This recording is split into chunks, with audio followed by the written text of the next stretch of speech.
J'ai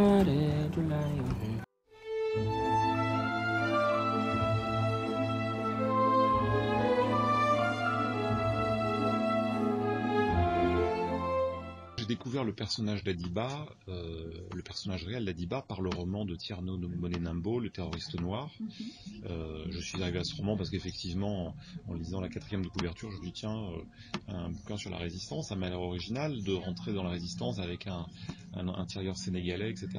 Et bref, je lis le roman et je suis absolument touché, interpellé par ce parcours atypique. Moi, ce qui m'intéresse dans l'histoire, c'est de sortir, je dirais, d'aller sur les chemins de traverse, quoi, sur les bas-côtés de l'histoire et d'essayer d'aller sur des détails qui n'ont pas forcément été explorés. Et bon, et puis moi j'avais depuis longtemps envie d'approcher le sujet de la résistance et je ne savais pas encore comment, pour évoquer ce que le film évoque, c'est-à-dire non pas un bloc absolument unitaire, mais quelque chose de beaucoup plus complexe, traversé de mouvements contradictoires, parfois de chapelles différentes, parfois de motivations qui sont parfois à contresens l'une de l'autre. Est-ce qu'il faut agir militairement? Est-ce qu'il faut agir physiquement? Est-ce qu'il faut être violent ou pas? Enfin voilà, tout ce que le film évoque. Ça, c'était un thème qui m'intéressait. Et par le personnage d'Adiba, on a respecté et que l'on a travaillé vraiment avec fidélité, c'est tout le parcours du personnage. Évidemment, toutes les dates, tous les repères de son engagement dans la guerre jusqu'à son exécution, tous les moteurs qui sont à l'œuvre dans le film, et globalement tous les personnages qui lui sont venus en aide. Quand je suis tombé sur cet événement-là, ça m'a bouleversé. Je me suis dit mais bon, ça raconte beaucoup de choses. Ça raconte beaucoup de choses de ces hommes qui sont souvent des soldats enrôlés, c'est-à-dire qu'il y a à la fois des soldats de métier, mais il y a aussi des citoyens allemands de l'époque qui sont juste mobilisés pour faire la guerre. Quand vous faites un travail de préparation, vous voyez comme les choses, elles sont pas... Avec le temps, on dit, bon ben voilà, la guerre c'est ça, ça, ça, mais quand on se met à l'échelle réelle, on voit que c'est petit à petit.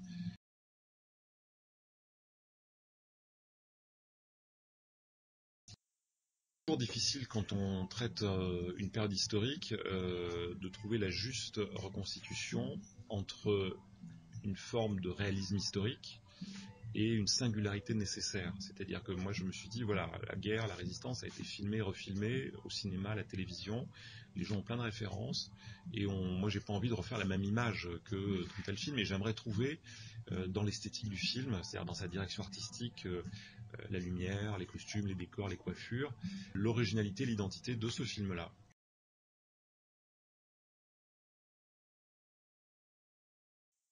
Faire parler les gens, c'est vraiment les personnages, c'est vraiment une question, parce que forcément on fait les films depuis son époque, et que si on voulait être là aussi dans le calque juste, d'abord c'est impossible, parce que comment on peut savoir comment les gens parlaient? Qu'est-ce qui nous reste? Quelques films, qui sont des films de fiction, donc la façon dont ils parlent, c'est la façon dont on joue, qui est une façon qui a vieilli. Si vous voulez être très juste dans la façon de parler, il faudrait à ce moment-là jouer les accents. Or, moi, tous mes personnages, ils parlent quasiment sans accent. La réalité, elle est beaucoup plus imaginative que nous, et beaucoup plus.